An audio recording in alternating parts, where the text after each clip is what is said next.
Hi friends, అందరికీ నమస్కారం. అంజలి కథలకి స్వాగతం. కంచుకోట జానపద నవల చివరి భాగం విందాం. చంద్రవర్మకి కూడా ఆ పరిస్థితుల్లో సుబాహుడు చెప్పిందే ఉత్తమ మార్గంగా తోచింది. క్షణాల మీద నగరంలోని సైనికులంతా ఒక చోటికి చేర్చబడ్డారు. కొద్దిసేపటిలో సైన్యమంతా నగర ప్రాకారాలు దాటి ఉత్తర దిక్కుకేసి కదిలింది. చంద్రవర్మ, సుబాహుడు సైన్యానికి ముందు భాగాన ఉన్న అశ్వ సైనికుల వెంట ఉన్నారు. రాత్రంతా సైన్యం ఆగకుండా ముందుకి కదులుతూనే ఉన్నది. ఇంకా సూర్యోదయం కావటానికి 1-2 గడియలు ఉందనగా ఒక కొండ మలుపు నుంచి పరిగెత్తుకుంటూ వస్తున్న గుర్రాల గిట్టల చప్పుడు వినిపించింది. ఆ వచ్చేది మిత్రులో శత్రువులో తెలుసుకునేందుకు సుబాహుడు, చంద్రవర్మ 10 మంది రౌతులతో సైన్యాన్నించి వేరుపడి అతి వేగంగా ముందుకు వెళ్లారు. సరిగ్గా కొండ మలుపులో 4 అశ్వికులు వారికి ఎదురయ్యారు. మసక చీకటిలో సుబాహుని చూస్తూనే వాళ్ళు తమ గుర్రాల్ని ఆపి, సేనాని, రాజప్రతినిధి వీరముల్లు మమ్మల్ని పంపాడు. సర్పకేతుడనే రాజు సైన్యాలు నగరం కేసి పారిపోయి వస్తున్న మన సైనికులను అడ్డదారి వెంట వచ్చి ఆటకాయించినాయి. పోరాటం జరిగింది. మన వాళ్ళు చాలామంది మరణించారు. రాజప్రతినిధి తన అశ్వికులతో శత్రువులు వేగంగా నగరం కేసి రాకుండా అడ్డుతూ తిరోగమించేలా చేస్తున్నారు అని చెప్పారు. సైనికులు ఇలా చెబుతూ ఉన్నంతలో మరికొందరు గుర్రపు రౌతులు వారి కేసి రావటం కనిపించింది. చూస్తున్నంతలో ధీరమల్లుడు మహావేగంతో వారిని సమీపించి, సుబాహు, ఇక మనము నగర రక్షణకు వెళ్ళవలసిందే. సర్పకేతుడితో అంటూ మాటల మధ్యలో ఆగి చంద్రవర్మ కేసి చూసి ముఖంలో ఆశ్చర్యం కనబరిచి, అంతలోనే ఎక్కడలేని సంతోషంతో గుర్రం ఎదిరించి ఒక్క గెంతున కిందకి దూకి, మహారాజా అంటూ చంద్రవర్మ దగ్గరకు పరిగెత్తుకుంటూ వచ్చి అతడి చెయ్యి పట్టుకున్నాడు. మళ్ళీ నిన్ను కలుసుకోగలనన్న నమ్మకం నాకేనాడు కలగలేదు ధీరమల్లు. కానీ మనం ఇలాంటి విచిత్ర పరిస్థితుల్లో కలుసుకున్నాం. తీరిగ్గా మాట్లాడుకునేందుకు సమయం కాదు. నగర రక్షణకు బయలుదేరదామా అన్నాడు చంద్రవర్మ. సేనాని ధీరమల్లుడు ఒక్క క్షణకాలము ముందు ఉన్న సైన్యం కేసి, వెనక నుంచి పారిపోయి వస్తున్న అశ్వికుల కేసి చూసి, మహారాజా, మీ రాకతో పరిస్థితి మారిపోయింది. సర్పకేతుడితో ఆఖరి పోరాటం జరపవలసిన సమయం ఆసన్నమైంది. అది నగరంలో కానీ నగరం వెలుపల కానీ ఎక్కడైనా ఒకటే. ఇప్పుడు ఈ మార్గాన ముందుకు తోసుకుని వస్తున్నది ముఖ్యంగా అతడి అశ్వసైన్యం. కాల్బలమంతా ఆ కొండ వెనక మైదానంలో ఉన్నది. మనం వ్యూహం పన్నటానికి కొంచెం వ్యవధి కావాలి అంటూ సుబాహుడి కేసు తిరిగి, సుబాహు, సైన్యాన్నంతా పక్కకు మళ్లించి ఆ కనబడే కొండ కనుమలోకి తీసుకొనిపో. కనుమ ద్వారాన్ని కాపాడుకోవటానికి కొద్ది సైన్యం చాలు. అక్కడ కొద్దిమంది అశ్వికులని, గురిగాళ్లైన కొంతమంది విలికాళ్ళని కాపలా ఉంచు అంటూ చంద్రవర్మతో కలిసి కనుమ ద్వారం కేసి బయలుదేరాడు. కొద్దిసేపటికల్లా సైన్యమంతా కనుమలోకి ప్రవేశించింది. చంద్రవర్మ ధీరమల్లుడితో తను వీరపురం వదిలిపోయిన తర్వాత తనకు తటస్థపడిన కష్టసుఖాలని గురించి సంగ్రహంగా చెప్పాడు. అంతా శ్రద్ధగా విన్న ధీరమల్లుడు ఎంతో వినయంగా చంద్రవర్మతో, మహారాజా, నేను సుబాహుడు పడ్డ కష్టాలు, చివరికి ఈ శివసింహరాజు కొలువులో చేరి ఆయన ప్రతినిధిగా శివపురానికి రావటము అంతా సుబాహుడు మీకు చెప్పే ఉంటాడు.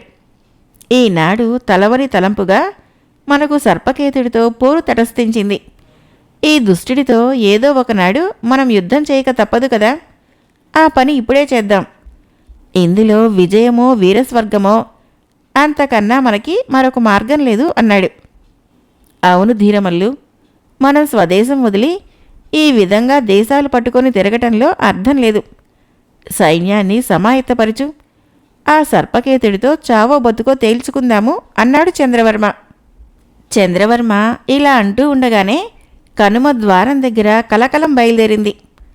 అక్కడ కాపలా ఉన్న విలుకాళ్ళు బాణాలు ఎక్కుపెట్టి ముఖద్వారం కేసి రివ్వు రివ్వుమని వదులుతున్నారు. కొందరు అశ్వికులు గుర్రాలని ముందుకు దూకించి తమ చేతగల ఈటెలతో కనుమలోకి చొచ్చుకురా ప్రయత్నిస్తున్న శత్రు అశ్వికులను పొడుస్తున్నారు. మహారాజా, సర్పకేతుడు కనుమలోకి ప్రవేశించేందుకు ప్రయత్నిస్తున్నాడు.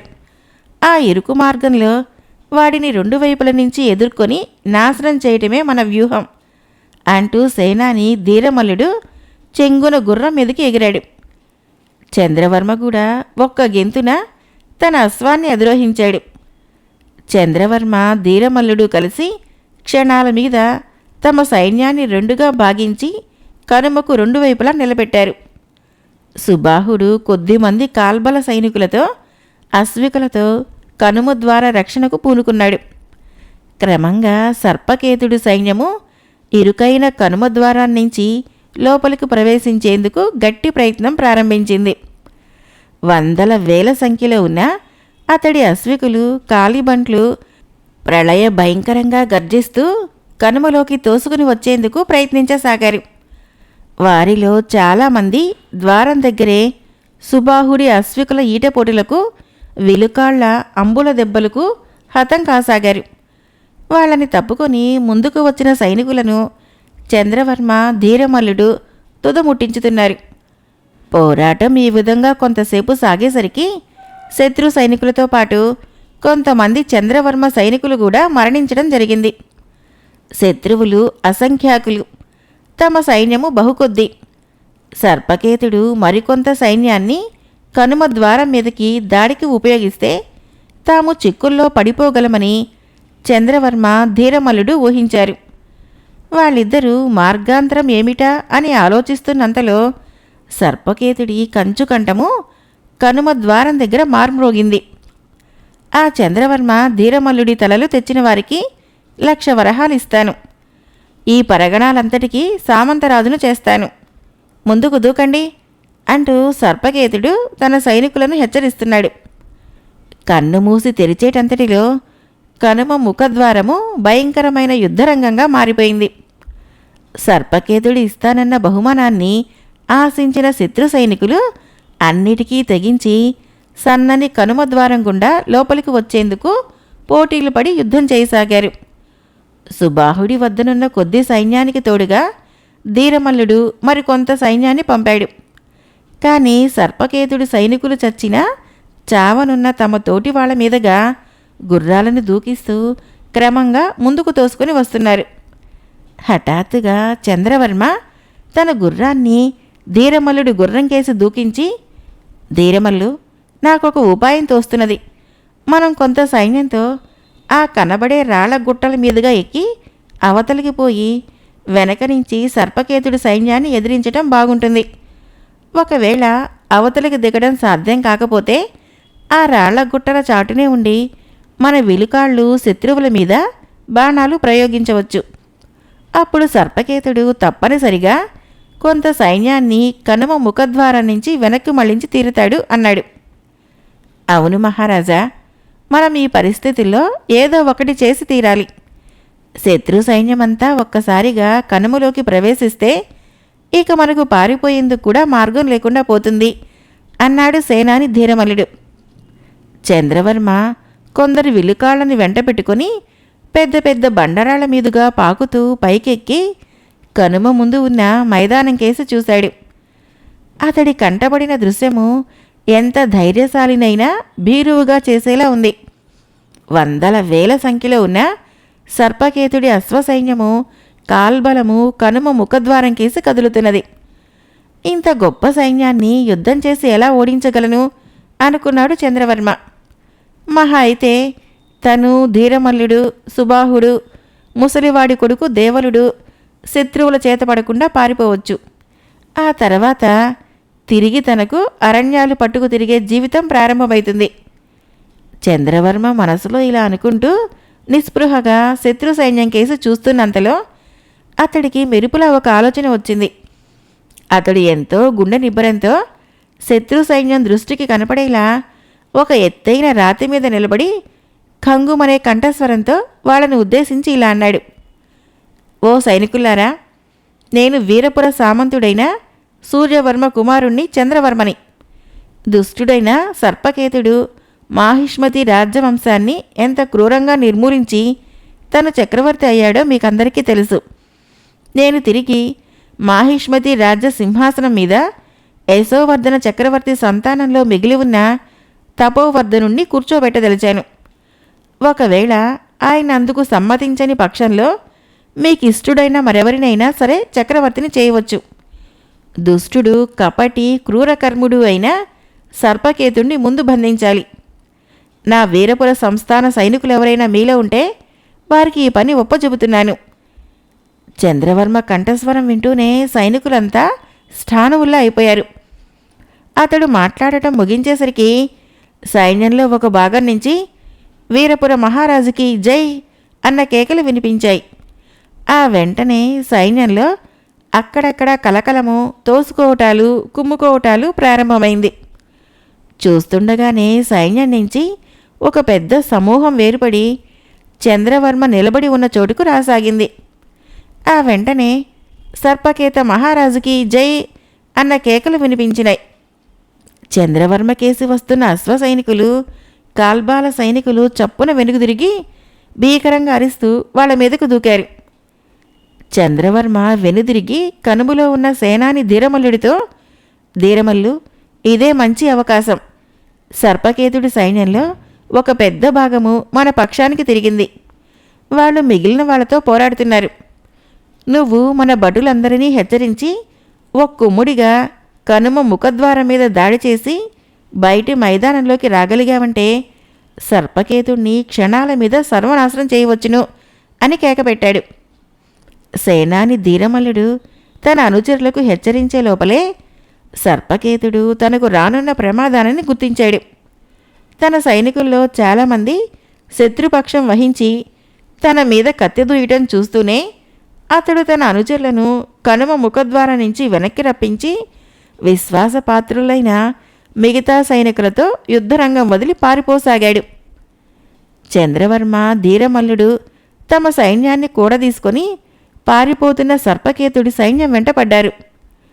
ఇరుకైన కొండ మార్గాల వెంట నిఠారుగా ఉన్న పెద్ద పెద్ద రాళ్లని, లోతైన అగాధాలని తప్పుకుంటూ చంద్రవర్మ మిట్ట మధ్యాహ్నం వేళ వరకు సర్పకేతుడి సైన్యాన్ని తరిమాడు.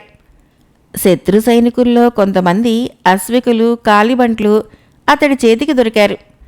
కానీ ముఖ్య సైన్యంతో సర్పకేతుడు చంద్రవర్మకి అందకుండా కొండల్లో చాలా దూరం పారిపోగలిగాడు. సేనాని ధీరమల్లుడు చంద్రవర్మ సంప్రదించుకొని 4 అశ్వికుల్ని, 10 మంది భటులని సర్పకేతుడు జాడ తెలుసుకునేందుకు ముందుకు పంపాడు.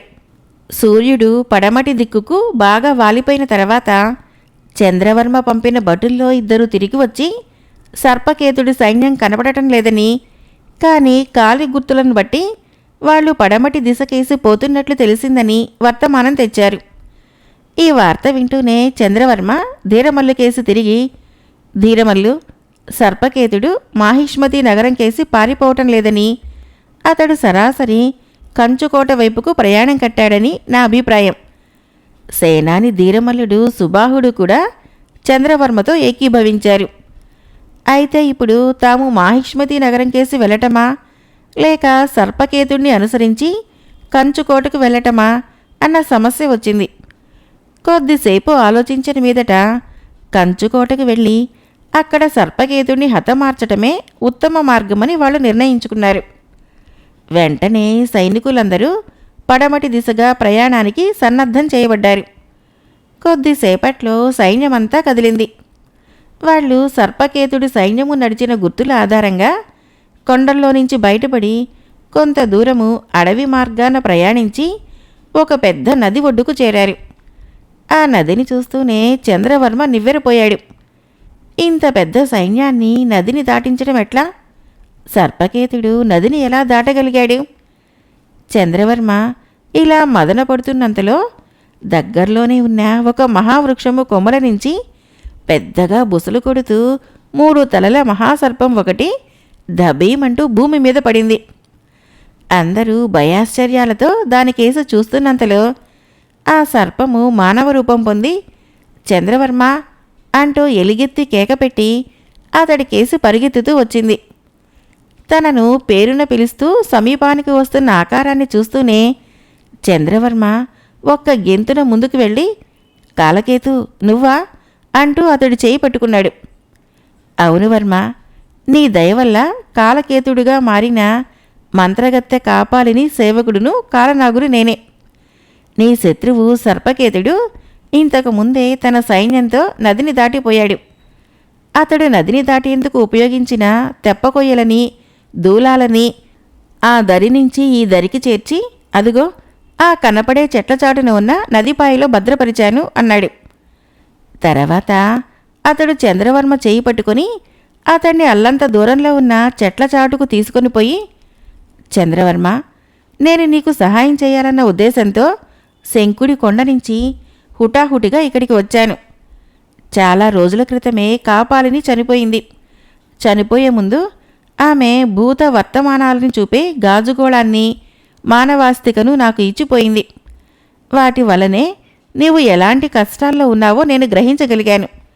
ప్రస్తుతము నీ శత్రువు, ఆ కారణంగా నా శత్రువు కూడా అయిన సర్పకేతుడు తన సైన్యాలతో ఎక్కడ ఉన్నాడో చూద్దామా అంటూ కాలకేతుడు చెట్టు చాటు నుంచి గాజుగోళాన్ని బయటికి తీసి మంత్రం జపిస్తూ దాన్ని మానవాస్తికతో తాకాడు. మరు క్షణంలో వాళ్ళకి ఒక అద్భుత దృశ్యం కంటపడింది. సూర్యకాంతితో కంచుకోట గోడలు తళతళ మెరుస్తున్నాయి. కోట గోడల్లో ఉత్తర దిశగా ఉన్న ముఖద్వారపు పెద్ద కంచు తలుపులు బార్లా తెరవబడి ఉన్నాయి. వాటి ముందు కొద్దిమంది సైనికులు కాపలా ఉన్నారు.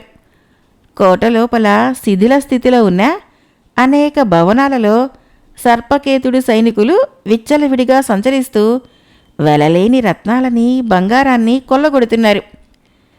చంద్రవర్మ, ఇవి మన శత్రువుల గుట్టుముట్లు. చాలామంది అనుకుంటున్నట్లు కంచుకోట గోడలని సముద్ర జలం తాకటం లేదు. దాదాపు 100 సంవత్సరాల క్రితము సముద్రం పొంగి కంచుకోటను జలమయం చేసి క్రమంగా కోట గోడలను విడిచి దాదాపు 1 కోసెడు దూరం వెనక్కిపోయింది అన్నాడు కాలకేతుడు.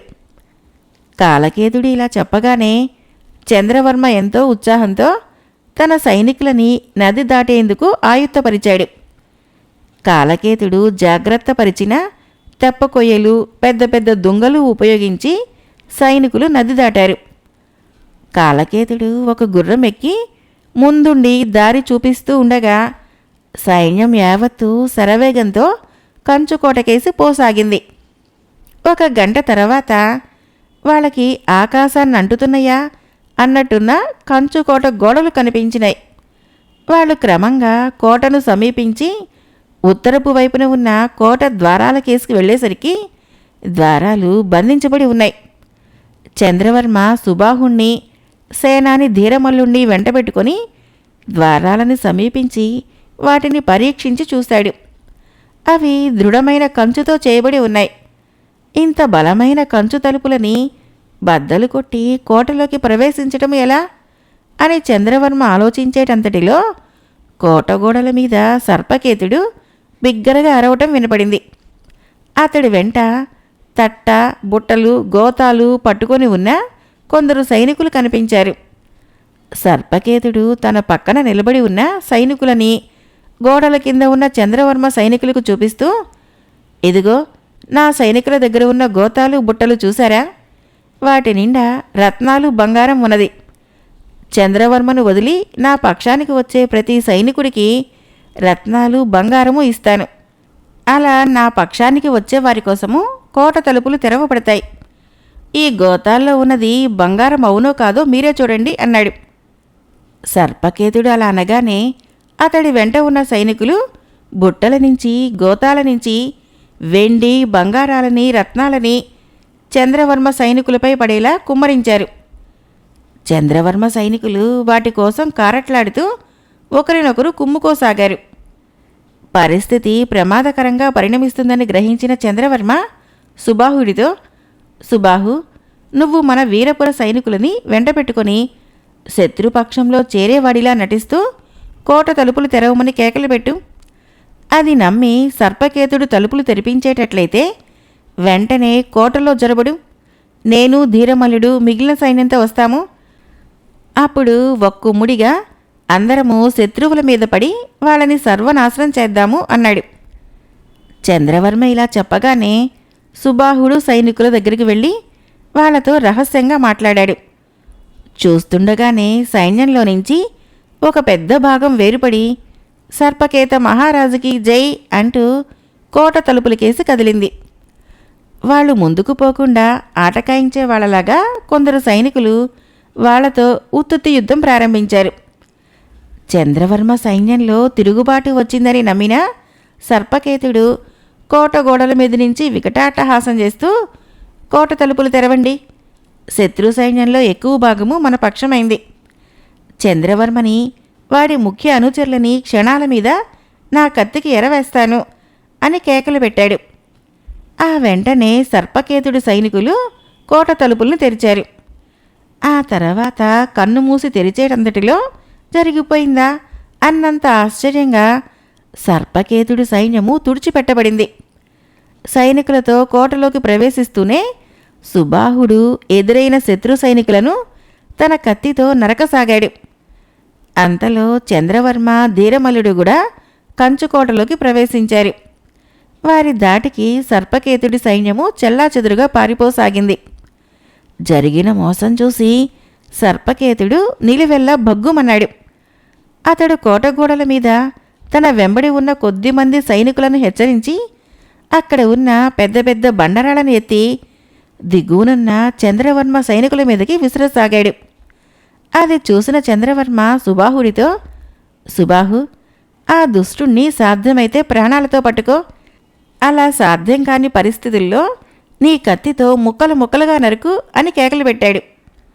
సుబాహుడు కొందరు సైనికులని వెంటబెట్టుకుని కూలిపోయిన కోటగోడ రాళ్ల మీదుగా పాకి గోడ పైభాగానికి వెళ్ళాడు. కానీ సర్పకేతుణ్ణి పట్టుకోవటము సాధ్యమయ్యేలా అతడికి కనిపించలేదు. తనకు ఎలానూ చావు తప్పదని నిశ్చయించుకున్న సర్పకేతుడు రాక్షసుడిలా పెడబొబ్బలు పెడుతూ ఎదురైన సైనికులని తన కత్తితో ఊచకోత కోస్తున్నాడు. కోట గోడల మీద సుడిగాలిలా ఇటు నుంచి అటు పరిగెత్తుతూ అతడు చేసే బీభత్సాన్ని చూసి చంద్రవర్మ సైనికులు వణికిపోయారు. చంద్రవర్మ, సర్పకేతుడికి సరి అయిన ప్రతియోధుడిని నేను. వాడు కోట గోడల మీద నుంచి పెనుశిలలా కింద పడబోతున్నాడు.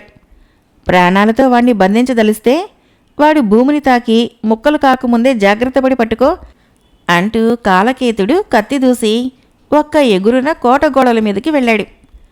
కాలకేతుడిని చూస్తూనే సర్పకేతుడు పెద్దగా రంకెవేసి అతడి మీదకు దూకాడు.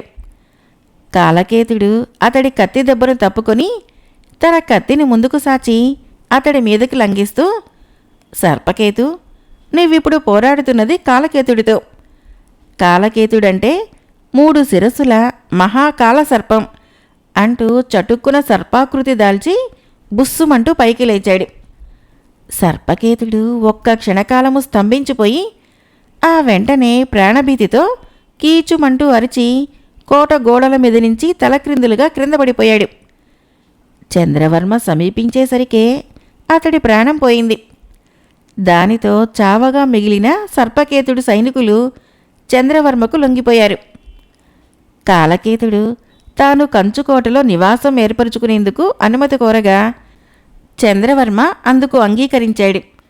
ఆ రాత్రి తన సైనికులతో అతడు కంచుకోట శిథిలాలలో కాలం గడిపి అక్కడ దొరికిన ధనరాశులతో తెల్లవారగానే రుద్రపురం వైపుకు ప్రయాణమయ్యాడు. 1-2 రోజుల ప్రయాణం తర్వాత రుద్రపురవాసులు కొందరు చంద్రవర్మ దగ్గరకు వచ్చి రాజు శివసింహుడు కొండలోకి పారిపోయాడని, ఇప్పుడు తమకు రాజు లేడని విన్నవించుకున్నారు. చంద్రవర్మ ముసలివాడి కొడుకు దేవలుణ్ణి రుద్రపుర రాజుగా నియమించాడు.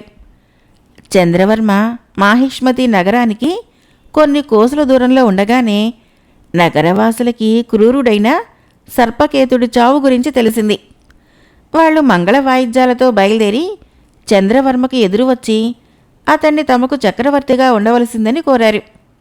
కానీ చంద్రవర్మ అందుకు అంగీకరించలేదు. యశోవర్ధన చక్రవర్తి పెద్ద కుమారుడు తపోవర్ధనుడు చక్రవర్తి కావటం ఉత్తమంగా ఉంటుందని అతడు వారికి తెలియపరిచాడు. మాహిష్మతి నగర పరిసరారణ్యాల్లో ఆశ్రమం నిర్మించుకొని తపస్సు చేసుకుంటున్న తపోవర్ధనుడి దగ్గరికి చంద్రవర్మతో పాటు నగరవాసులు కూడా వెళ్ళి ఆయనని సింహాసనం అధిష్ఠించవలసిందిగా కోరారు. తపోవర్ధనుడు దానికి అంగీకరించక, నేనేనాడో సర్వసంగ పరిత్యాగం చేసినవాణ్ణి. నాకు రాజ్యకాంక్ష లేదు. మీ అందరి గౌరవ ఆదరణలకు ప్రేమాభిమానాలకి పాత్రుడైన చంద్రవర్మ మీకు చక్రవర్తిగా ఉండటము అన్ని విధాలా మంచిదని నేను భావిస్తున్నాను అన్నాడు. తర్వాత ప్రజల కోరికను మన్నించి తపోవర్ధనుడు స్వయంగా కిరీటాన్ని చంద్రవర్మ శిరస్సున పెట్టాడు. ప్రజలు జయ జయధ్వానాలు చేశారు. చంద్రవర్మ తనకు విశ్వాసపాత్రులైన ధీరమల్లు సుబాహులకు ముఖ్యమంత్రి పదవి, ముఖ్య సేనాని పదవి ఇచ్చి ప్రజానురంజకంగా ఎంతో కాలము రాజ్యపాలన చేశాడు. కంచుకోట జానపద నవల సమాప్తం. ఫ్రెండ్స్, నా కథలు నచ్చినట్లయితే మన ఛానల్ని తప్పకుండా సబ్స్క్రైబ్ చేయండి, లైక్ చేయండి, షేర్ చేయండి, కామెంట్ చేయండి. Thank you.